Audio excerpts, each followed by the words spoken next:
Hugo. Thank you, Yannick.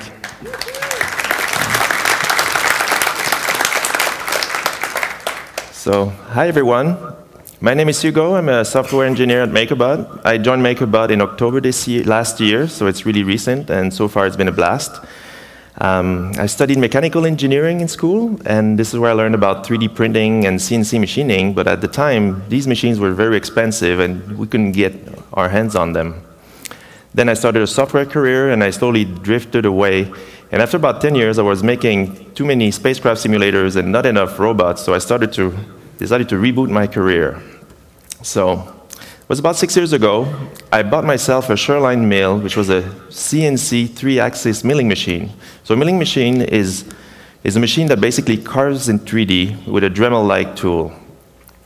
The Shoreline mill I had is actually a modification of their manual mill, which has 3 stepper motors and a computer attached to it. Now, such capabilities at that price point, to me, was a signal of an impending revolution. So, the machine also came with a free open source software called EMC2. The job of EMC2 is to take G-code, drive the motors, and make a 3D thing for you. It comes with interesting Python scripts that you can load in the GUI, and as long as they produce valid G-code, just run the machines for you. So this prompted me to learn Python, and I got to learn G-code, unfortunately. So let me take you through this 5-line of G-code program to show you a bit what it is and how arcane it is. So the first line, G21, sets the machines to metric system.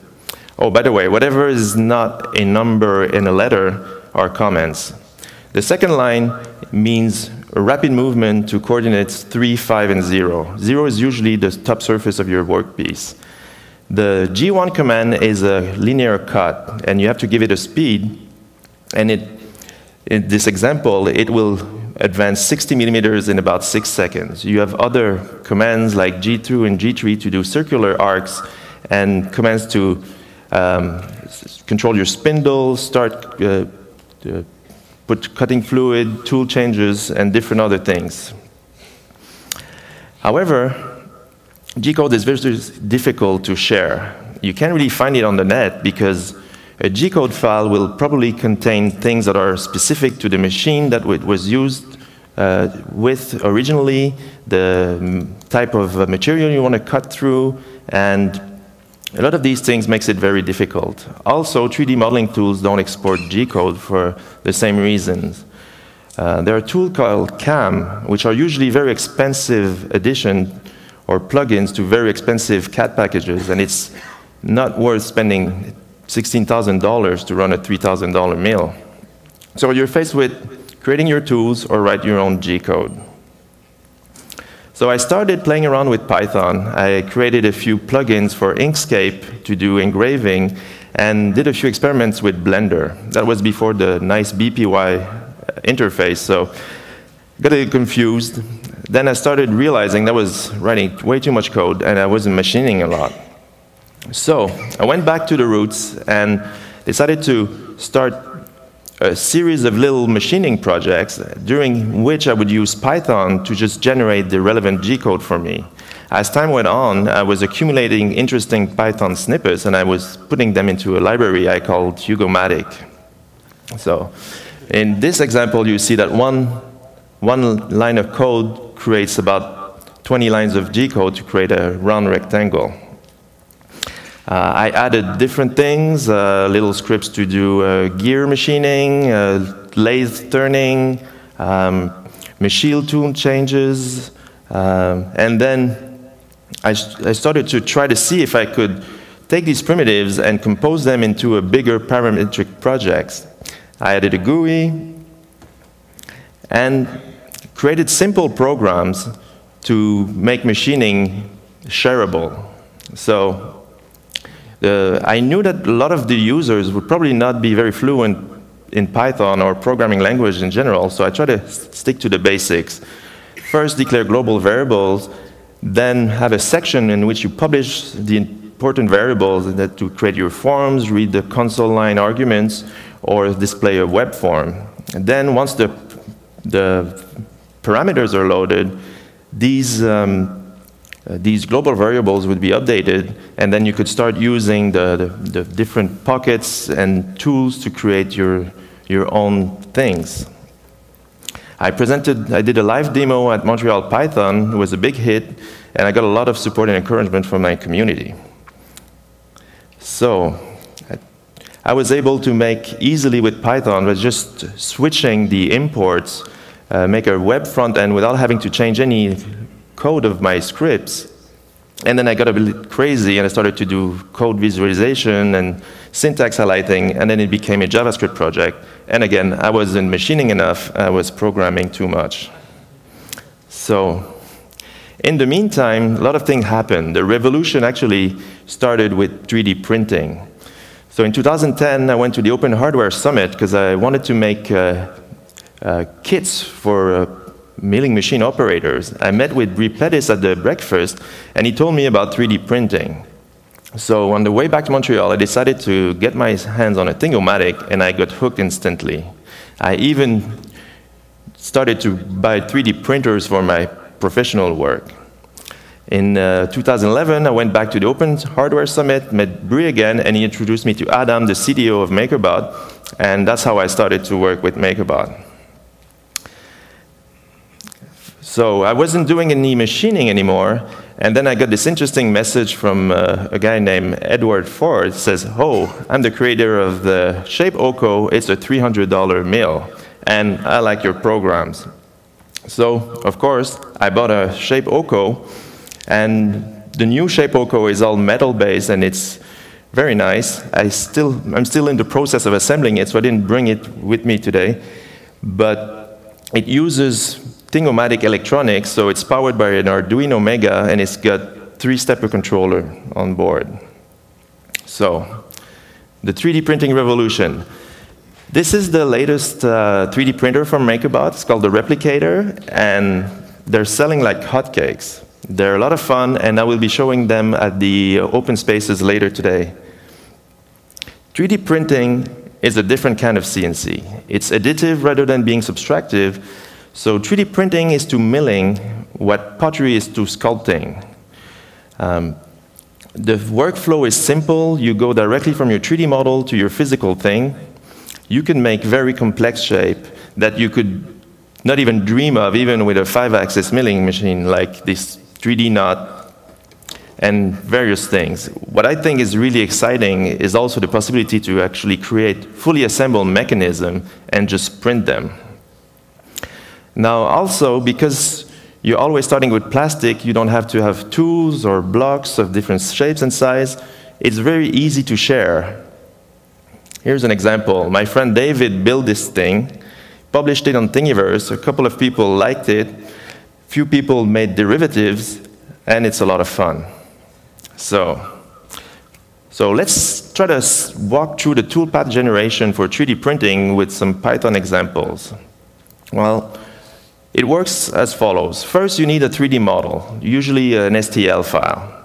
I personally like to use OpenSCAD, which is like a text-based modeling tool, similar to my code generators, where you just assemble cubes and forms into parametric shapes. Also, you need to decide how thick you want your slices to be in your model, and if you want to create hollow and light objects or dense and solid ones. You can also specify how thick you want the walls to be, and once you get those 3 decisions, you're all set and you can get your own G-code.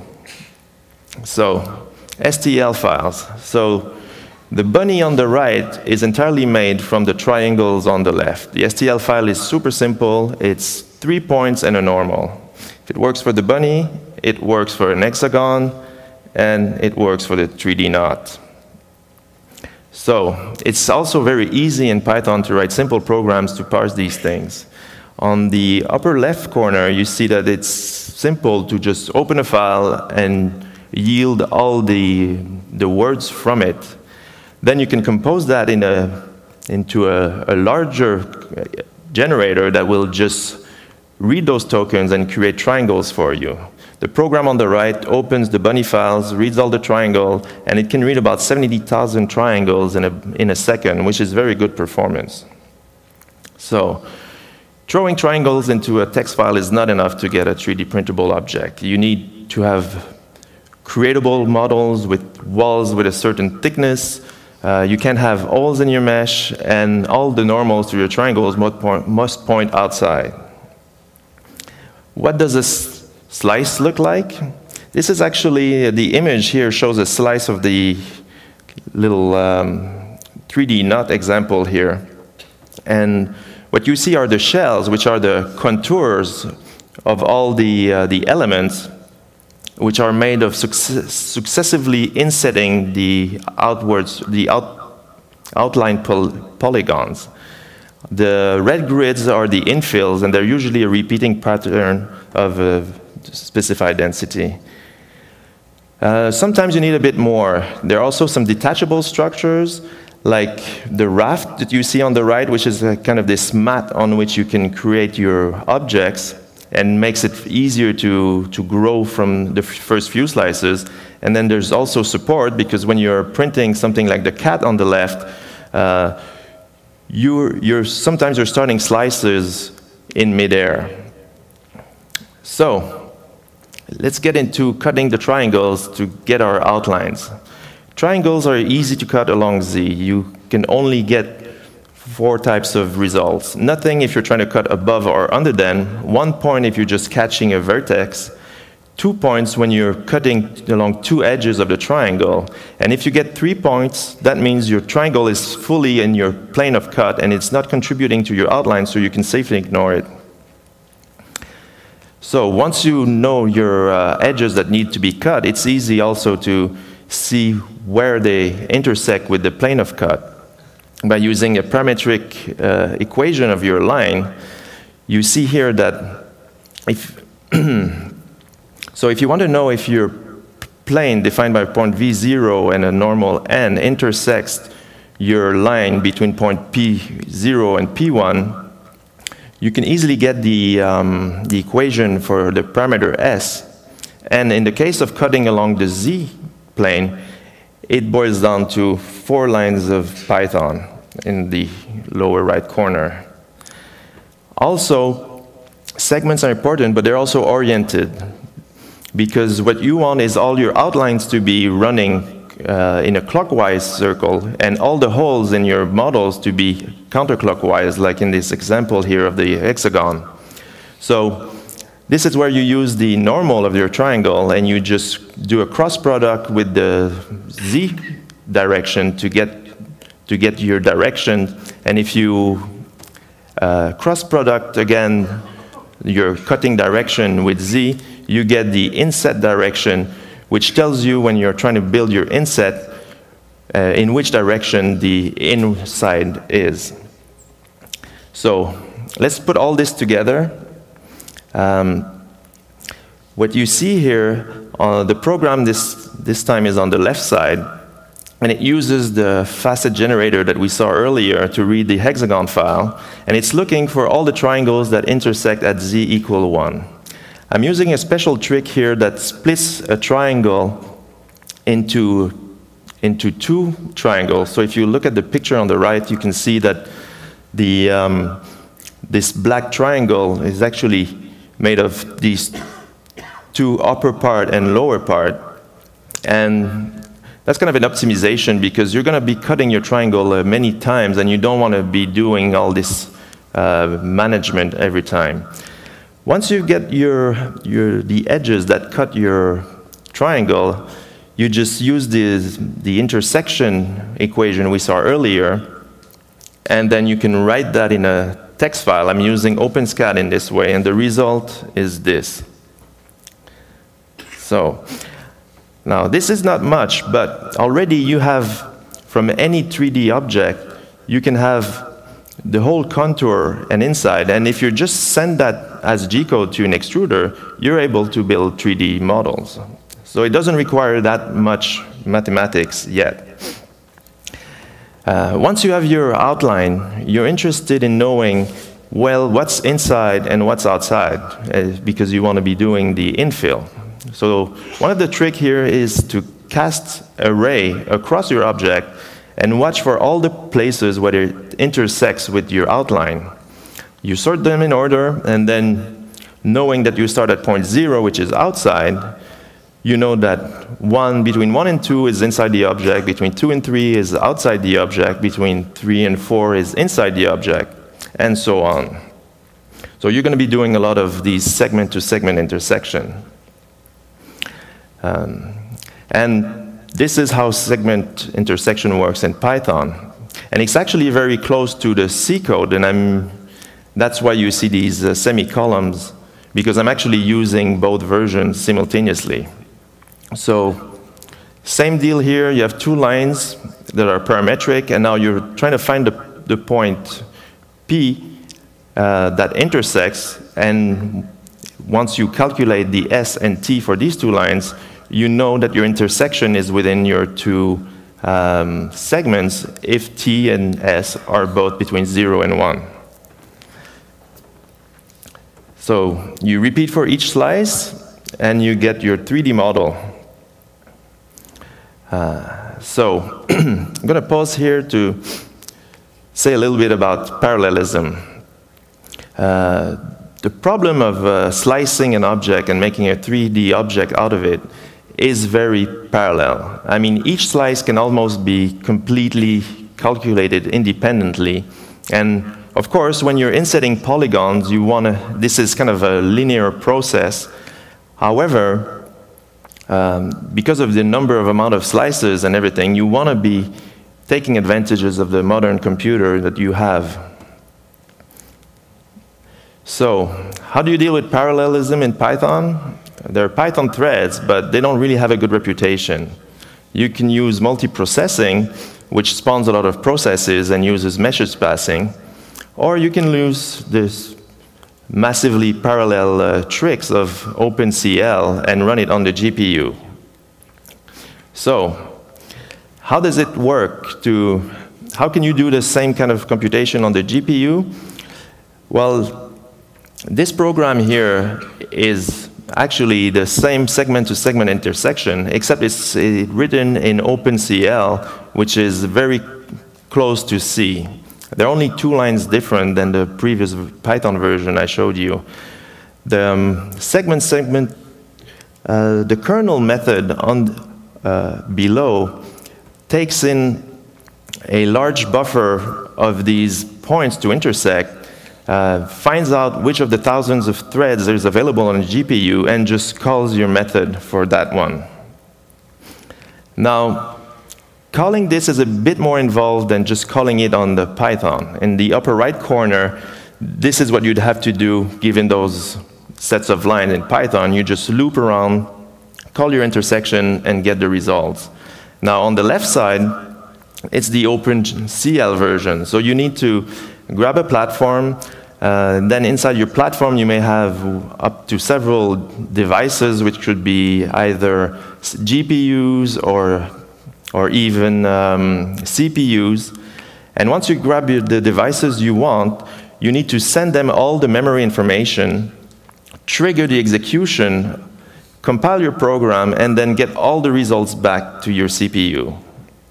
It takes a bunch of lines, a few lines more to do it, but once you run it, and this example was run on a laptop, I was able to get easily 100 speed increase in the time to do those calculations. And 2 orders of magnitude is a lot. I mean, it's the difference between waiting 1 second or 2 minutes. And sometimes when you're slicing objects, especially with the new printers, which have multiple colors and very low layer heights, you could be slicing for hours. So that's probably one of the reasons why currently we're kind of focusing on C++ at the moment for the lower level stuff. And, well, sometimes things go wrong. But if you rotate all your slices, you can already build nice objects. This is one of the first objects I was able to build with these algorithms. And finally, the third problem is the one of insetting the polygon. So when you want to make your object with thicker shell walls, you want to go around multiple times. So many things can happen. Usually, well, during insetting, you're still using the edges of your initial polygons, and you're just going inwards. Some of the edges disappear when we call those edge collapse events, and sometimes the polygon can split into multiple polygons. And there are different ways to solve that problem. It's a computational geometry known problem, and there are also interesting ways to solve it, maybe using simulations and pathfinding algorithms. I found, during researching for this talk, I found an interesting Pi skeleton implementation that has a nice little UI. Sometimes you get it wrong, and your models may look like this. But once you get things going, it's very easy to just translate everything back to G-code, set the temperatures for your heaters, position your extruders on the machine, you go through all the polygons, you start your extruder, you emit a bunch of G1, and then it's down to the firmware that interprets all the little ticks, that interprets all the movements into little ticks, send them to the physical world, into the machine, and you get your object. So I sincerely believe that, yes, we are experiencing a revolution, and the availability of CNC machines for ordinary people is going to enable us to work in different and more interesting ways. So I hope you guys will join the fun and start making things, because really what we're doing is just turning objects into software. So I'd like to thank you and thank the MakerBot team for letting me talk to you about this. Ted, Ben, Far, Allison, Adam, our CTO, and Bree, our CEO. And you can find some code in my GitHub. Thank you.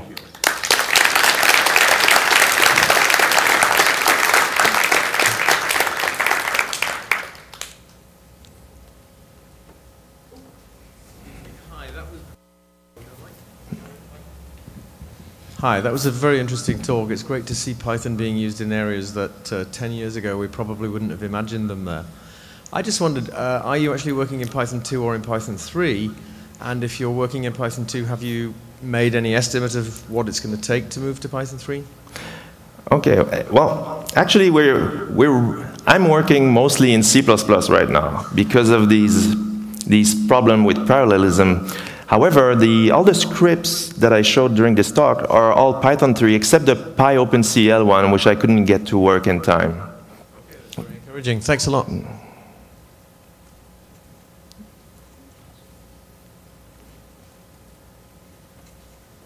I can just speak loud enough. Why G-code? So if you have a question, do we got this on? If you've got a question, please go up to a mic, because we're recording these too. Okay, perfect. If you control the software and the hardware, you're doing everything, why go to G-code if it's so old and doesn't seem to be working well for you? Well, G-code is mostly for historical reasons. Actually, in this model and also the next ones, we're using a lot of our proprietary, not a proprietary, but we're using a lot of JSON to send the commands to the machine. So it's mostly for historical reason, I guess. Hi. I was wondering if you have to load up the triangles and presumably determine if you have like a manifold mesh. What data structures are you using for that? Okay, well, the slicing parts assumes that you already have a good model. So we also have checking programs, but those would be run previously. If you're dealing with these kind of problems, there is a good tool that's called NetFab that's proprietary, but it really helps you fix models, especially when things like your modeler generates bad formats. We have a tool at MakerBot that checks for manifold things, but sorry, I forgot its name. Thanks.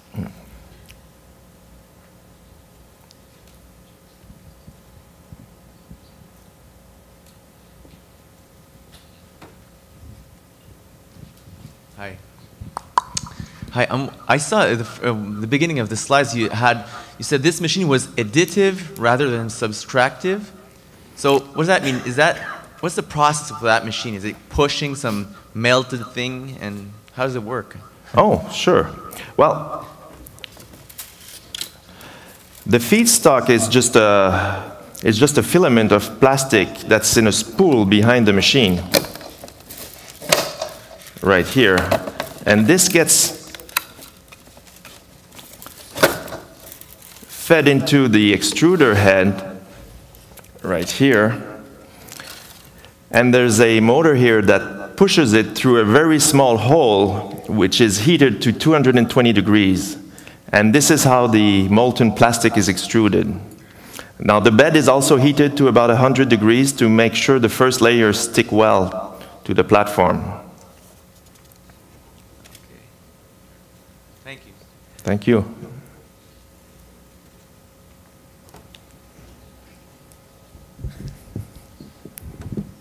So if we don't have any more questions, I'll remind you that Hugo has got an open space where you'll be running this, right?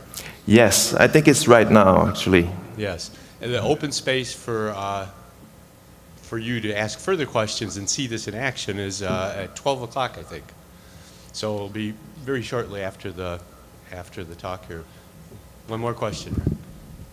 Are you familiar with the RepRap and Prusa projects?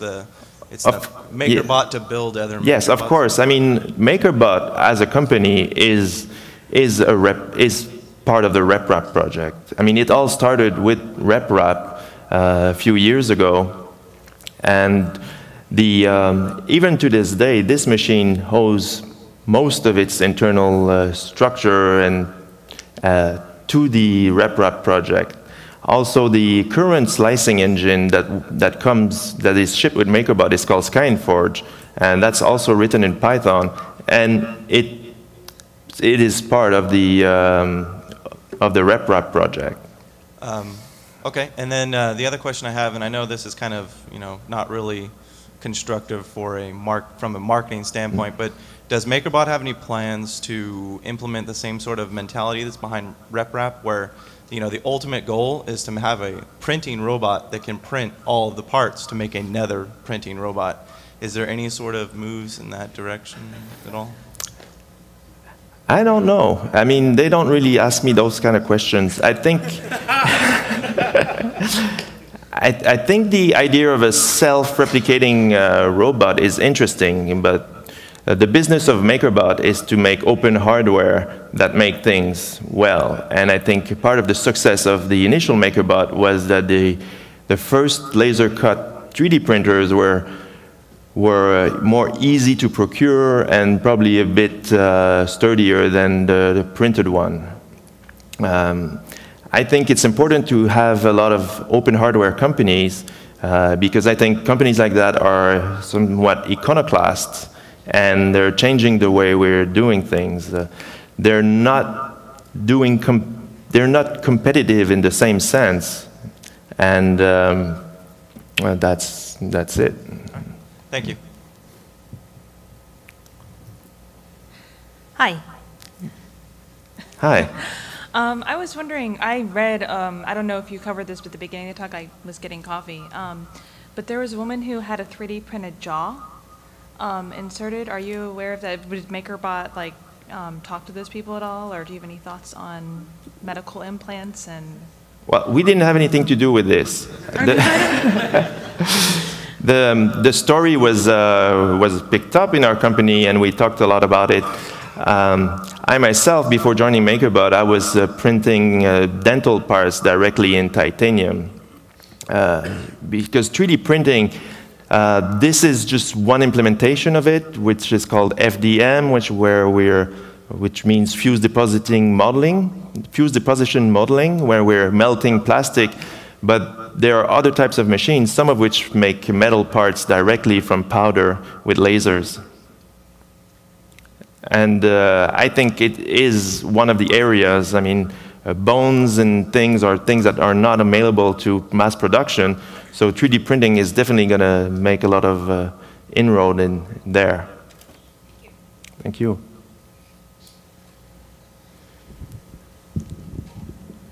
So, Hugo, before I thank you, I'm going to ask you a question.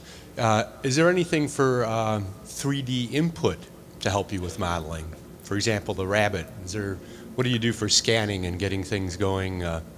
Well, during my stay at MakerBot, I've seen a few 3D scanners around, but the one that gets us the most exciting is the Kinect, because it's cheap, it gets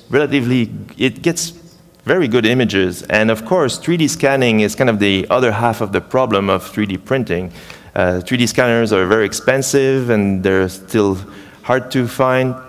The Kinect is really revolutionary, and a lot of thinkers love them. I'm not sure that MakerBot is going to make a 3D scanner anytime soon, but we're certainly going to help others make some. Great. So, Hugo Boyer, thank you very much. And thank you.